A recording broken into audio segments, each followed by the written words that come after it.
Hi there, I'm Chris Howard. I'm a clarinetist with the United States Coast Guard Band, and today in this video we're going to talk a little bit about warming up on the clarinet. So there are a couple of things that I like to keep in mind with regard to a regular warm-up routine.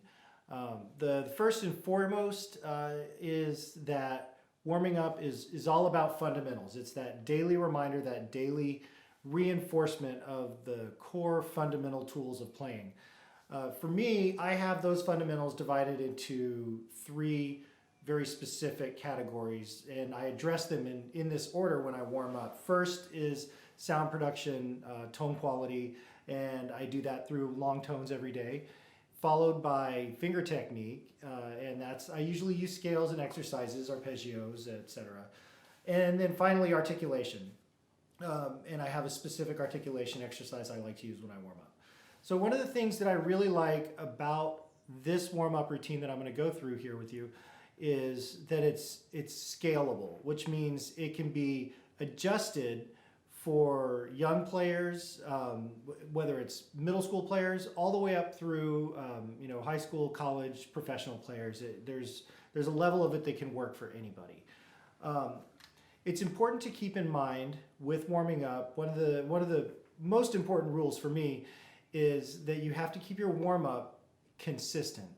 And that means regardless of whether you're getting ready to practice, whether you're getting ready to play in a rehearsal, or getting ready to perform in a concert or a recital, I feel like you should warm up the same way every time so that you have the same kind of dependability with those fundamental skills when you need them and they're really on demand after the warm-up is done properly.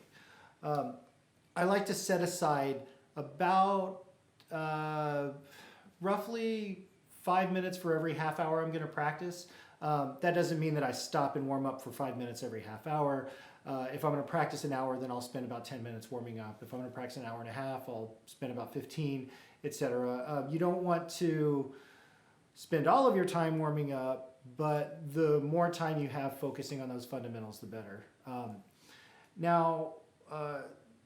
When going through the warm-up, like I said at the beginning, the first thing that I do is I play long tones. And I always go through this whole warm-up with a metronome going. So I start with the long tones that I like to start with are called twelfths. And many of you who are clarinet players, I'm sure, have done this before. I start on a low E, and I'll play a low E for 4 beats. And then I'll push the register key to slur up to a B natural in the staff, which gives us the interval of a 12th, and I'll sustain that for 8 beats. I usually put a diminuendo on the last 4 beats of it. Sometimes I'll hang on to that last note a little longer. The idea is that when I'm playing that diminuendo, I have to engage my corners and top lip just a little bit more to maintain the clarity and focus of sound, but I also have to do it without going too sharp. So it's just another kind of level of challenge. I would say when you first start playing these exercises, just play a straight mezzo forte tone throughout. Big, full supported sound, but not overblown, not under-supported, all of that. I like to put my metronome at 50 for this exercise. You'll find that the slower the exercise, in this case, the slower you play, the more difficult it becomes. So I won't play through all of the 12ths here. Sorry, I almost dropped my metronome. I won't play through all of the 12ths here, just in the interest of time. I don't want the video to go on forever, but I'll play through, 3 or 4 of them, and here's how it goes.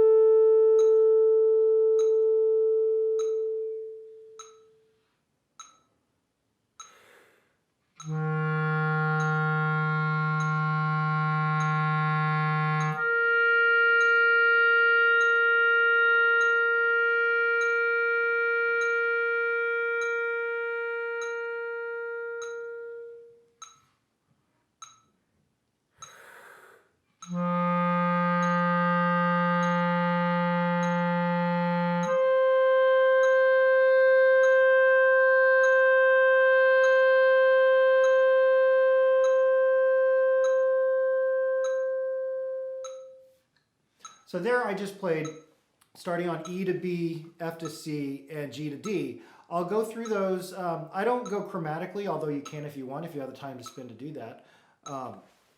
I usually will play G, A, B flat, C, and then up to all the way up to high F to C. So I'll end with the F to C.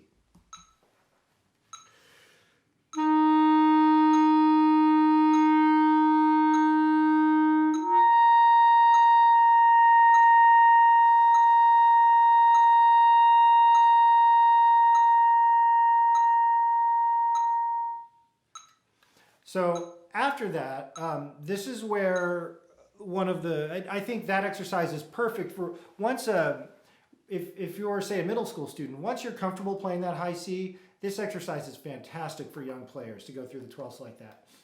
Now, the next exercise that I do is called a half-hole exercise. This is where it starts to kind of differentiate with the more advanced player.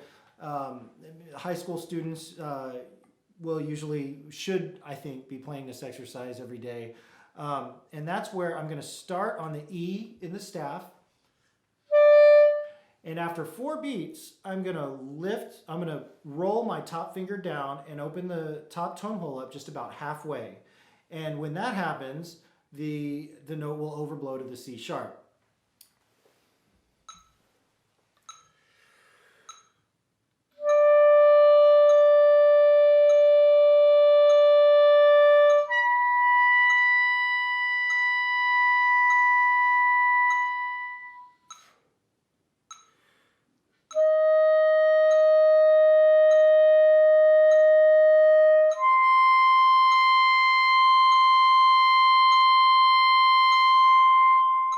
And I'll continue playing through those, what we call the half-hole exercises. Also notice that when I went F to D, I put my E flat key down right as the D came out. You're going to want to leave the D flat key down, or the E flat key down, excuse me, all the way through the altissimo notes, which is that highest register, all the way through the altissimo notes with the exception of C sharp. It's just for pitch reasons. If you don't have that down, then it's going to play flat. So those are my long tones. That's how I address, I think about embouchure, I think about correct voicing, voicing being everything that happens on the inside of your mouth and in your throat. Think about like how you would make your vowel sounds, and kind of as a general rule, you want to think kind of a higher voicing with the tongue with the clarinet. That's something you want to get into in more detail with your clarinet teacher. And I think about my airspeed, making sure that as the note changes, I don't do anything funny with my air, that I really blow the air through the note change. After I finish those, it usually takes a few minutes to get through all the 12ths and the half-hole exercises. I then move on to my finger technique. Now, I use scales and arpeggios for finger technique.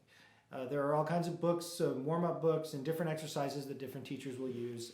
I find scales and arpeggios to be a good simple way to get the fingers loose and relaxed, and to really be able to focus on how your fingers are moving on the clarinet. Again, remain focused on your fundamentals throughout your warm-up. So this is not about trying to play your scales as fast as you can. This is about playing your scales at a comfortable tempo to where you are able to focus on keeping your hands relaxed, your fingers curved, exactly over the keys, and only moving, about a ½ inch or so off the instrument. Don't let the pinkies fly around and all of that stuff, all that basic fundamental finger technique stuff. So I use the Bayerman scales. There are also the Closet scales. You may have a scale sheet you got from your band director. There may be a scale sheet in the back of whatever book you use. It doesn't, for me, the Bayerman scales are great. But again, different scale books, different scale sheets work for whatever level you are. So, I would encourage you to explore different approaches to scales, but in the end, you're working on the same finger patterns regardless. So I'll usually play my scales twice. The Bayerman scales repeat the scale. So I'll play the first example, and again, at a comfortable tempo. Now, a comfortable tempo for me, I'm going to put this at 80 to the quarter note. Now, if 80 feels fast for you, which it may for many, then play them at 60. If 60 is too fast, subdivide and play them at, even slower. Either way, make sure you're at the most comfortable tempo for you to be able to focus on proper finger technique.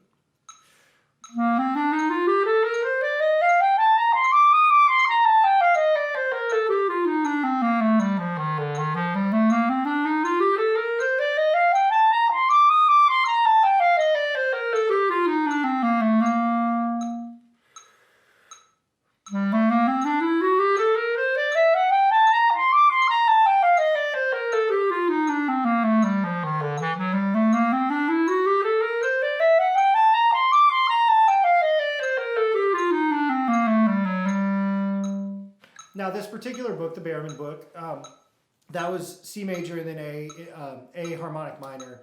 Then it goes to G and then E harmonic minor. And it goes through all of the major and harmonic minor scales. I'm sorry, melodic minor scales. Excuse me. It goes through all the major and melodic minor scales. And some folks will go through all three forms of minor. Just in the interest of time, I usually just play my majors and my melodic minors. So after I've finished my scales, sometimes I'll play them, I'll turn this off. Sometimes I'll play them at 80 and then I'll play them again at a faster tempo just to kind of continue to loosen the fingers up. But again, never a tempo where it feels like I'm on the edge of my seat just trying to keep up, because this is a warm-up, right? You're not practicing getting faster and faster. Use the metronome to help keep yourself honest. Now, if you want to get your scales faster, move that portion over to your practice session and practice playing the scales faster. But again, you're focusing on your fundamentals all the way through your warm-up. So after I've gotten through my scales, then I have an articulation exercise that I use. And this articulation exercise I actually got from one of my teachers at Florida State University, who got it from Robert Spring, who is the legendary professor at Arizona State University, and he's kind of the articulation guru. It's the exercise number 11 from the Longinus book 3. You can, a quick Google search will get you right there. But really, any variation on what I'm about to show you here works just fine. You can just take your scales and go one note at a time and do the same thing. So I play through this. It's half of the exercise. It's about a half a page, and I play it 3 times. One time, I play it at a very, very comfortable, to where the articulation is easy. And I use a stopped articulation. So it's going to sound about like this.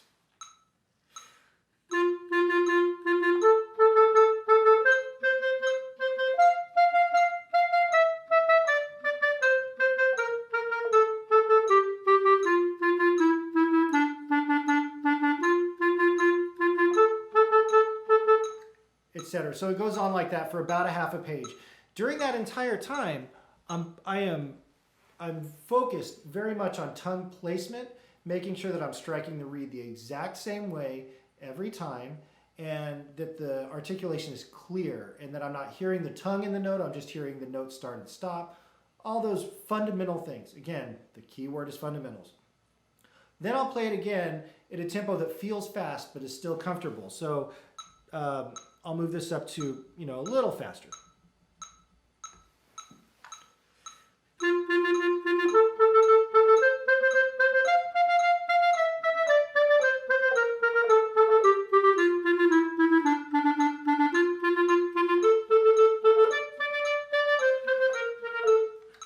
Etc. So I'll go through it. I'll go through the etude again at that tempo. Then here's one time where, again, you still want to focus on your fundamentals, but you're going to play it one more time, and you're going to play it almost too fast, where you're barely able to keep up throughout. And this is an opportunity for you to kind of work on your tongue speed throughout.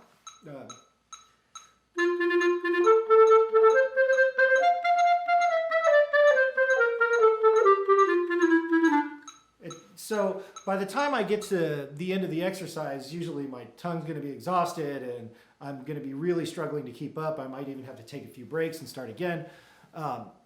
But after I get to that point and then I rest for a minute, my articulation is really ready to go for that practice session or for that concert. And I don't have to worry about it getting to a spot in my music and not being able to tongue fast enough. So So that's it. That's the end of my warm-up when I finish the articulation exercise. Usually, as far as intonation goes, if I really want to work on my intonation, I will play my warm-up first and then work on the intonation, because if you've just taken your instrument out of the case, you're going to play a little flat. I always recommend working on your intonation with your instrument warm, as long as you're always warmed up when you're performing.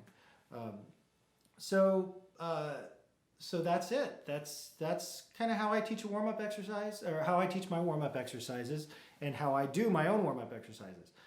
Again, keep it the same, whether it's a practice session, whether it's a rehearsal or a concert. Always warm up the same way. Budget your time accordingly. Get there ahead of time. Warm up in the morning before you leave, or whatever. Find that time each day to focus on those fundamentals. And if you haven't warmed up like this on a regular basis in the past, and you start doing it, you're going to notice an immediate difference in your playing. So I hope that's helpful. And if anybody has any questions for me, you can reach me through the United States Coast Guard Band. And I think that's it. Thank you very much. Have a great day. Bye.